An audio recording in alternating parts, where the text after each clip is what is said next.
The author present. Yes, Mr. Chair. The author is recognized for his 4-minute opening statement. Author, you may begin when ready. Hello, ladies and gentlemen. I'm Reed Mills, and I'm from the family of Alabama. And real quickly, I'd just like to thank you all for allowing me to come up here in Plenary and voting my bill through. This is really cool. It's the first year.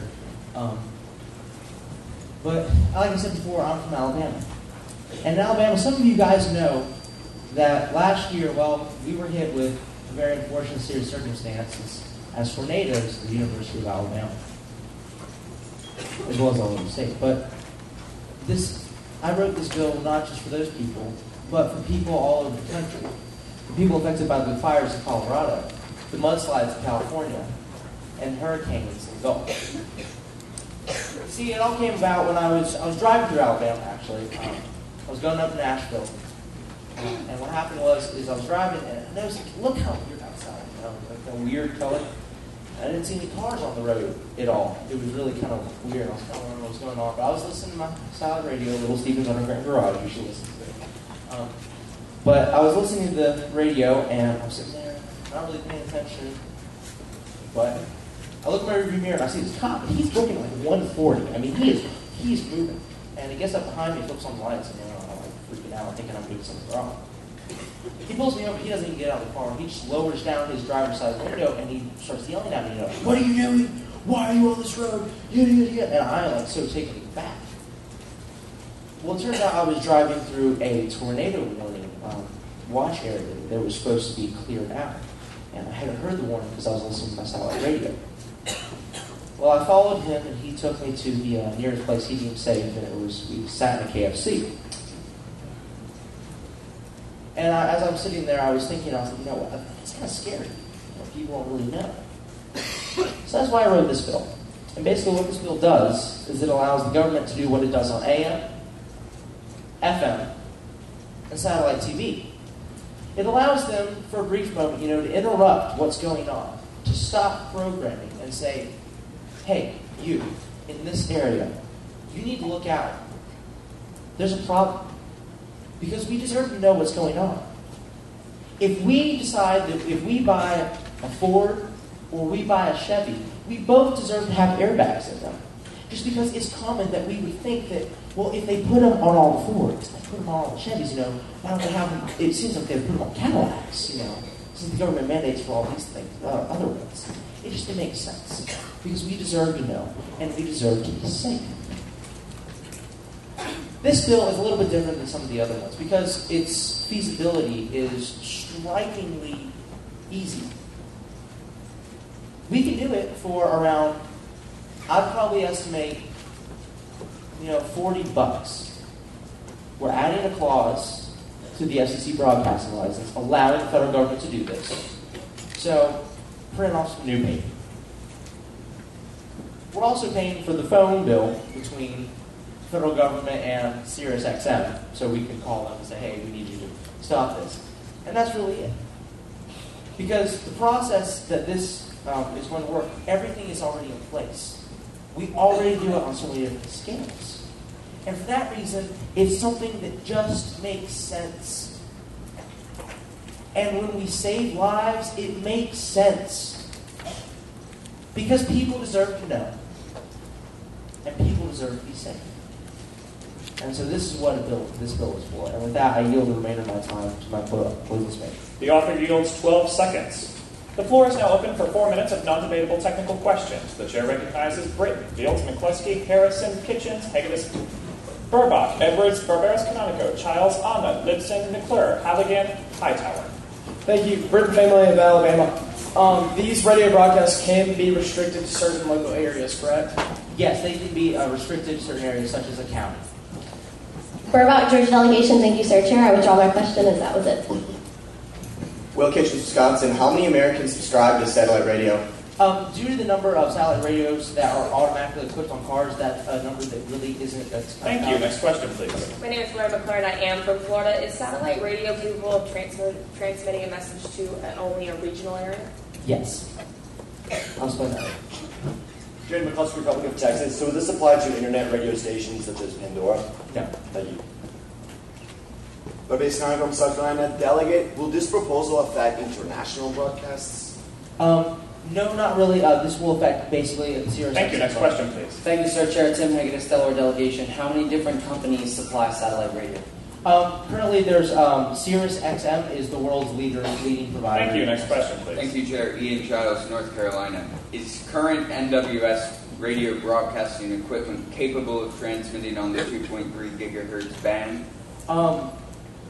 I'm not. Thank you. Next question, please. Thank you, Sir Chair. Hannah Hightower, Missouri State Delegation. Will the providers of satellite radio incur any loss of profit due to interrupted programming? That's debatable. Next question, please. Paul is in the state of Missouri. I was wondering if satellites were more reliable during storms.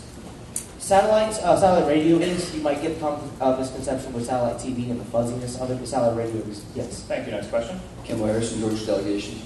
Is it enumerated within the Constitution that the federal government is able to place limits on the free market? Yes, it's going to be under the Thank you. Next question, please. Solon Mott, South Carolina delegation. What is the response time in order to isolate a frequency in order to warn the satellite? From what I estimate, it should take about 15 minutes. Thank you. Further non-debatable technical questions on the floor at this time. Sherman, Sripathi, Yingst, Rivera, Moyle, Harris, Freeman, Johnson, McVeigh, Knapp, Merle, Pierce. So Sherman, I am from Florida. Do you have a statistic of how many people are actually affected or injured because they're listening to satellite radio and didn't hear a warning? No, generally speaking, that's nothing that the federal government keeps up with us. Amanda Johnson, Michigan delegation. Are FM and AM radio private companies? AM radio, yes. In some cases they are, yes. Moving on to Alabama, how would the interruption process work? Basically, the interruption process would work where the connection is established between the receiver and the satellite. While when you activate it, the secure link is made, and when we call the XM satellite radio provider, we will ask that the receiver. Thank you. Next question, please. Cameron McVeigh, the Republic of Texas. What constitutes a public warning? A public warning is basically any emergency situation that is deemed acceptable by any form of government. Thank you. Next question, please. Camilo Rivera, District of Columbia delegation. For TV, does the FCC interrupt premium programs such as HBO? I don't believe so. Thank you. Next question. Vidash Prathan, New Jersey delegation. Do state and local governments already take measures to transmit public warnings to respond to emergency? Yes, on local radio stations. Thank you. Next question. Ellie Inks, Pennsylvania delegation. Would this work solely for regional public warnings? Yes. Matthew Freeman, California delegation. Can the FCC not already legally do this? No, not with satellite radio. Thank under you. the clause. Thank you, Fields Pierce, North Carolina. So, will these messages be broadcast through the government, or will they contact these providers to put the message out? It will be through the NWS service. Thank you. Total time for non-debatable technical questions is now elapsed at this time. The chair seeks to recognize the con intent speaker on this proposal. Mr. Gardner-Bowden.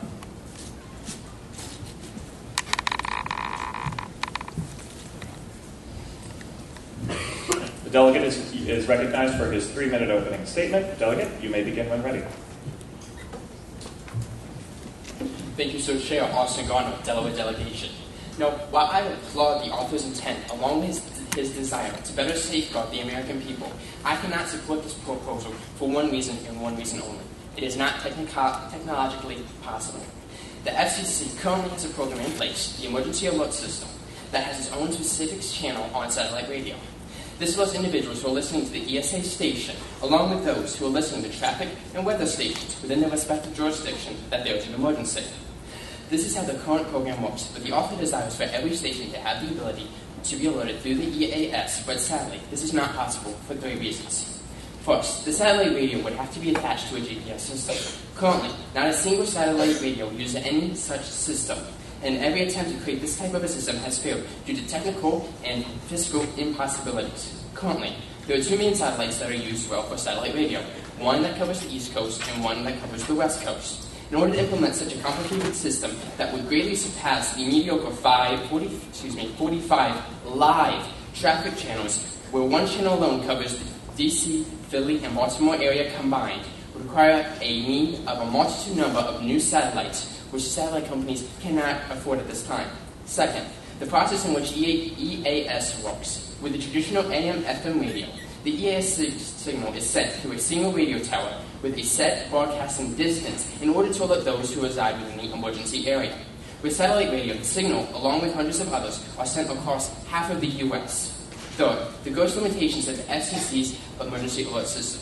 On November 9, 2011, the FCC did a national test of the EAS to test the practicality and effectiveness of the system. An article from CNN regarding the test stated, some television and radio stations did not air the planned 30-second test at all. Some that aired it stayed with the signal longer than others. There were a multitude of reports of TV stations failing to air the messages in Washington, Atlanta, New York, California, and elsewhere. The message did not air on cable channels being monitored in the Capitol Hill office and the Capitol's radio and TV gallery. Rachel Ruskin, a FEMA spokesperson, stated, "We acknowledge the limits of decades-old technology. Because of its limitations, not all proposals of this may work." In 2006, the FCC and Sirius Satellite Radio had a meeting regarding this exact proposal, but came to the conclusion that it was not possible to have such a broad system in place at the time. And yet, nearly 7 years later, neither Sirius nor FCC has found a way around this problem. The FCC's actual recommendation to the American people is to have a $15 weather radio in your car because that provides the most reliable source to get the EAS alert. So in conclusion, implementing this proposal will not only cripple an entire industry, but would also slap the American government in the face by forcing someone to implement a technology that does not currently exist. It would be like telling the Founding Fathers not to ride on a horse or buggy, but rather a 2012 S-rated Lamborghini. Thank you, Mr. Chair. The delegate, by his actions, has yielded his time to the chair. The chair now seeks to recognize the next pro-intent speaker on this proposal. The speaker will please approach the podium, Mr. Polanski of Florida.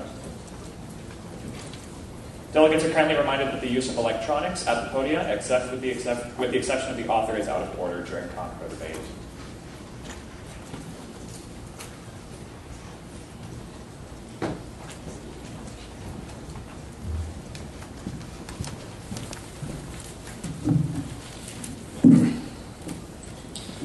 Thank you, Sir Chair. My name is Alex Polanski, and I am from Florida, and I reserve the right to yield the remainder of my time to the author's summation. You have that right. My fellow delegates, satellite radios are becoming more and more standard in cars. However, they have one major flaw. Unlike normal radio, satellite radios do not allow for emergency broadcasts. Emergency broadcasts are allowed on TV, and AM radio, and FM radio, and satellite TV. This proposal will save lives and help inform citizens. If any delegates think that this is a possible overstepping of the government, I would like to inform them that this is allowed on almost any other form of broadcasting. In addition, this proposal will help inform citizens of dangerous situations that are around them. If we are able to inform citizens, then this will help them to stay out of harm's way, as the proposal author has stated. In addition, the statements that this is not technologically feasible, well, if we can aim the satellite and make sure the bands are working, this proposal will work just fine. And in addition, when you watch television, there might be an emergency broadcast once a month at maximum. This will be a very, very small impact on the consumer and a very small impact on the people. However, in a dangerous situation, when there's a natural emergency, and when people need to be informed, this will help them 10 times over. And this proposal, and this would be a huge service for our citizens. Thank you, and I yield the remainder of my time to the author. The delegate yields 18 seconds to the author's closing summation. The floor is now open for normal con-pro debate. The chair seeks a con speaker on the floor. The chair recognizes Mr. Sripathi of New Jersey.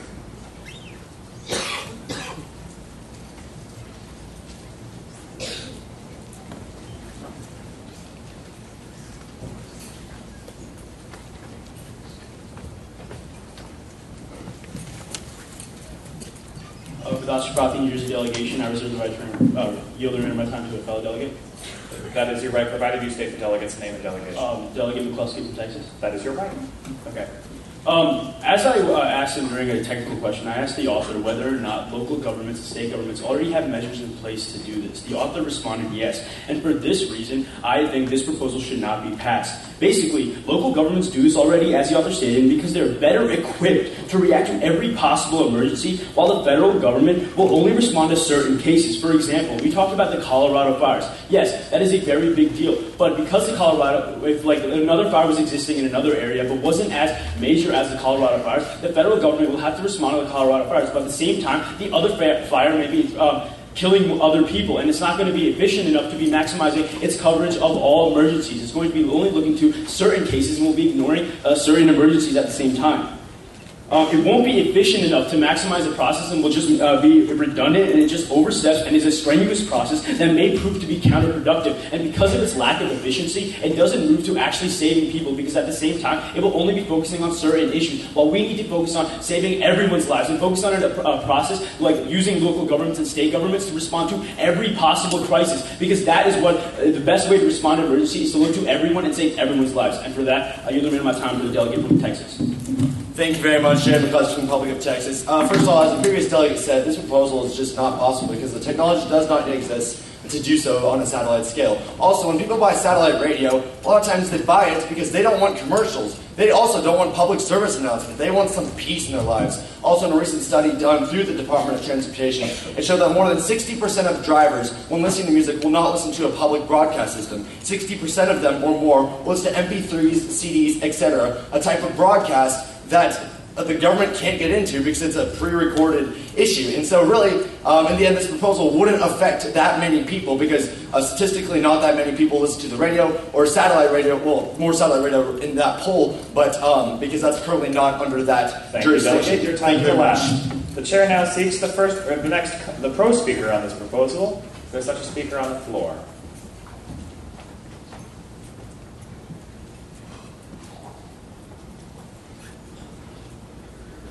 The chair recognizes the delegate Sheshikova of Minnesota.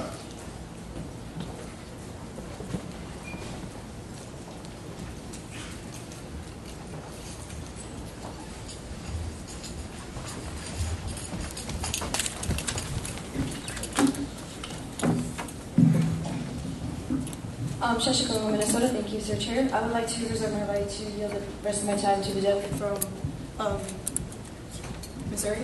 That is your right. Dear delegates, it is in the human nature to seek for safety in emergency situations. This proposal only informs about the danger, not cause it. If you were in a tornado or hurricane, I'm sure you would have liked to be informed. Also, this is already allowed on FM, AM, and even satellite TV. So why not allow the same thing for satellite radio? Finally, even private companies such as the AM radio allowed the interruption for public warnings. Let's pass this proposal. Thank you. I yield my time to Missouri. Thank you. I just have a few things to say. First of all, in reference to your previous delegate, you said... I'm sorry, delegate. Please state your name and delegation. My name is Paul and I'm from the state of Missouri. In reference to your previous delegate, you said 60% of people who are in cars listen to things that are already pre-recorded. We have to understand that that's still 40% of people that will be listening to satellite radios, AM radios, or FM radios. And saving 40% of lives in the case of a natural disaster is really important. Even though it's not the majority of people, it's still a good number of people, and it's still a good number of people that we need to deal with. In my home state of Missouri, a terrible tornado ripped through the town of Joplin, and it killed a lot of people. What we have to understand is that this proposal could have saved a lot of lives. A lot of the cell phone towers and a lot of the broadcasting towers for AM and FM radio were completely destroyed by the tornado itself. And the people who were in that town didn't have the proper forewarning to deal with these issues. I went to Joplin and I volunteered there, and I saw how badly the tornado devastated not only actual physical property, but the lives of the citizens who were living in Joplin, Missouri. And if they could have been saved, if even one of those lives could have been saved by this proposal, I think it would be worth it. So for all of those reasons, I think you should vote in proponency of this proposal. And I thank you, and I thank the chair. By his actions, the delegate has yielded his time to the chair. Amendments to this proposal are now in order on the floor. The chair seeks to recognize the next speaker on this proposal.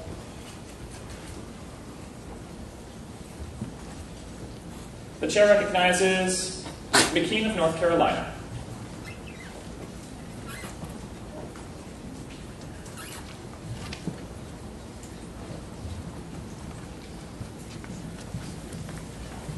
Thank you, Sir Chair. McKean, North Carolina. I reserve the right to give the remainder of my time to Childs, North Carolina. You have that right. This proposal, while I agree it's designed to save lives, I don't believe it's scientifically feasible. I yield my time. Ian. Thank you, previous delegate, and thank you, Chair. Ian Childs, North Carolina. Now, while I admire the author's intent with this proposal, broadcasting 2.3 gigahertz S-band waves from the ground is absolutely impossible. You cannot do it with any technology that currently exists. Radio theory disproves any hope you may have of broadcasting them, and the government cannot pass a law to change the laws of physics, and no matter how much they want to. And so while I admire the intent, you cannot broadcast the bands used for satellite radio from a ground-based station like the NWS systems. Additionally, the towers that the NWS uses to broadcast FM and AM radio they are not equipped to even be able to broadcast on these bands, even if it were technically possible. And so, while I admire the author's intent, you must not pass this proposal because it is not possible. So, thank you, and I would like to yield the remainder of my time to the Chair. The delegate yields his time to the Chair. The Chair seeks to recognize the next pro-speaker on this proposal.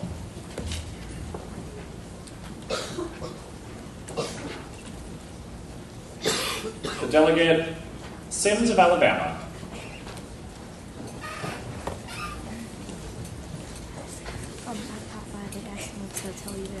Thank you, Sir Chair. Sims, family of Alabama, I would like to reserve my right to yield the remainder of my time to the author's summation. You have that right.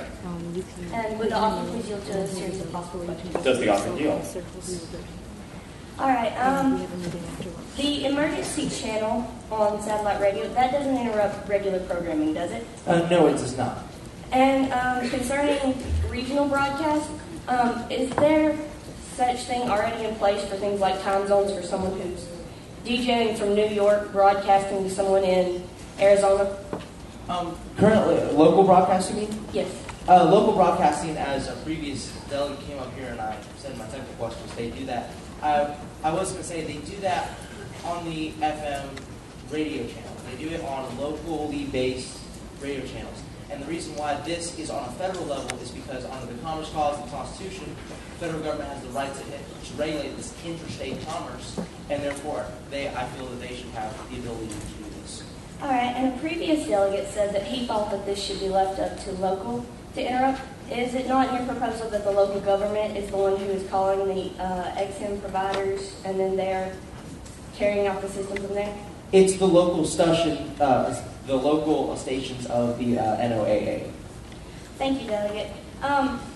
Previous delegates' remarks are irrelevant. This is to save lives. This is to help our American citizens. A previous delegate said that they met in 2008 and it was not feasible at the time. Technology has advanced and more people are listening to satellite radio. That means that there are going to be more people in need for this, and we have more ways to do it. Thank you, Chair. I yield the remainder of my time. The delegate yields 15 seconds back to the Chair. The Chair now seeks to recognize the next con-speaker on this proposal.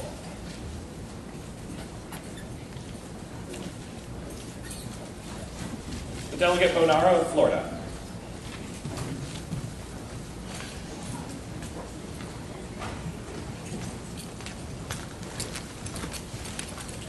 Thank you, Honorable Chair. My name is David Bernard, and I am from Florida. We're the author here to yield to a series of possible questions. Does the author yield? Yes. At this time, there are emergency broadcasts sent through FM and AM radio, correct? Yes, this is correct. And anyone driving has the ability to choose between AM, FM, CD, or MP3, correct?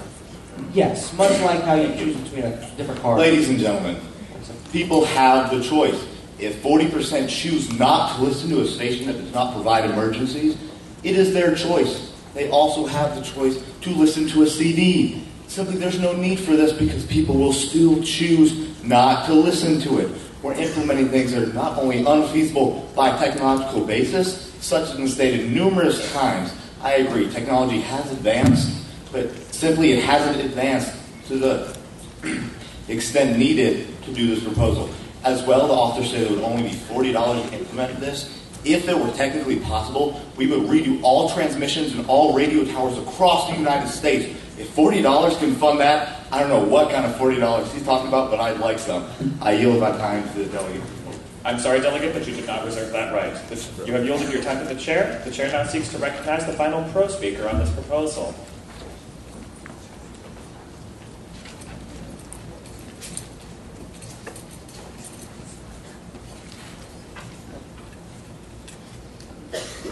Mr. Wachuku of Kentucky.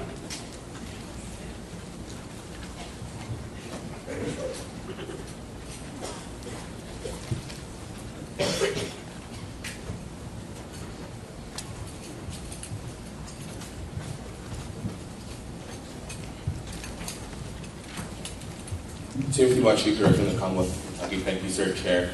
And I reserve my right to the remainder of my time to Delegate Jacobs of New York. Provided that you display your placard correctly, yes, that is your right. Will the author yield to a series of possible questions? Does the author yield? Yes. How soon do you plan on implementing this proposal? The way I would plan on implementing this as soon as we possibly could. How, pray tell, will this be funded? Excuse me, what? How, pray tell, will this project be funded? This project would be funded basically through the just the rewriting of the contract, from what I understand. Okay. I would just like to go ahead and state the fact that because the fact this is a proposal, I think what we're failing to realize is the fact that this isn't something that's going to be done tomorrow. This is a long-term project. You have to remember that many of the projects that we do in this country are not things that are done instantly. Obviously, it's going to take time to generate the funds. It's going to take time to do the research behind it. The author has a great idea. You have to remember, in Henryville, Indiana, the entire town was completely decimated. That town no longer exists on a physical map. Had the proper information given out, I had no idea that it happened because I have satellite radio. Had I known about that, I live in Louisville, I would have made that trek. I would have gone there to go and help someone because that is the right thing to do. I yield the remainder of my time to Delegate Jacobs of New York. 36 seconds. Thank you, Sir Chair Jacobs from New York. For the author yield a series of questions. Yes. The author yield. Isn't it true that this would save lives if used? Yes, most definitely. Could this be used in situations of national emergencies such as terrorist attacks or a situation of war? Yes. In such a case, would that also save lives? Yes. Isn't it true this would only cost approximately $40 per year for the United States government? From what I believe, yes. Is there any reason that is foreseeable in the American mind we would not want to save lives? No. I yield my time to the chair. Thank you. The delegate yields his time to the chair. The chair now seeks the final con speaker on this proposal.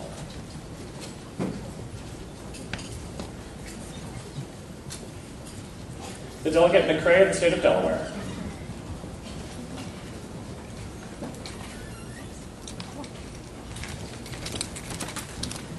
Laura McCrae, Delaware. Thank you, Sir Chair, and I reserve my right to yield my time to Vanilla of California. That is your right. I would just like to go off what previous delegates have said. It is not physically possible to do this. How are we going to implement this something that doesn't exist? I mean, and $40, really? It takes more than that to run a simple school. How are we going to do every cell phone tower or every radio tower in the entire country? I know Delaware is small, but we have 10 in the city of Wilmington. And I know California and Kentucky are way bigger than that. How are we going to do all of their towers? And it just doesn't make sense. How can we do something that is not here? It's not physically possible. And I would like to yield my time to California. The delegate yields 75 seconds. Thank you, Sir Chair. Thank you, previous delegate. Connor Burnell from the California delegation. The fact is that while I do applaud the author's intent, my apologies for using such a cliche phrase, the fact is that the system used is needlessly complex. It would be much simpler to just call up the radio station and tell them, hey, we have this emergency happening in this area. Then just have them, Sirius XM or whoever they're telling it to, broadcast to the radio station that covers that area. It would be much simpler to, let's say that there's a flood going on somewhere in upstate New York, then call Sirius XM, tell them there's a flood there, so broadcast to there. Inform people on satellite radio in that area there is a flood there, so that the entire set of feeds throughout the East Coast will not need to be interrupted. Thank you. I yield my time to the chair. The delegate yields his time to the chair. Total time for con-pro debate on this proposal is now elapsed. The chair recognizes the author for his 2-minute and 28-second closing summation. Author, you may begin when ready. Hello, everybody. I would like to thank you for the thought that you gave to this bill. And I would like to, and it's very good, to hear that everyone wants to save lives. And that's what this is about. This is about saving lives, ladies and gentlemen. Now, a couple of points that were brought up. There are thousands of radio stations. Why can't we have people broadcast directly from SiriusXM? Well, the fact is that most of these radio stations are actually pre-recorded days and days ahead in advance. And they do that so that way it's easier for them to keep up with the flow of things. The physical ability with the NWS towers seems to be an issue. To my understanding, now I understand I am not a physicist, and I understand that I am not a radio expert, but to my understanding was that this is possible. This is possible. And this, I believe that we can look into this due to the fact that this is proposable, and we can test and we can see what's going on. As far as a specific National Weather Service radio station on XM, basically, yes, that does exist. However, it's the fact that, that is a station that you don't have to flip to. That will not grab your attention when you don't know what's coming. If something is coming up from behind you, you don't know what that is. You don't know what that is. Now, as far as some people are saying, there's not a lot of people who listen to XM. Well, let's see here. XM satellite radio is a $68 billion industry from 2009, ladies and gentlemen. $68 billion industry. Each year, their actual growth profit has averaged 19%. In 2009, 18.8 million people listened to the radio. In 2010, 20.2 million people listened to SiriusXM, and 21.9 million people in 2011.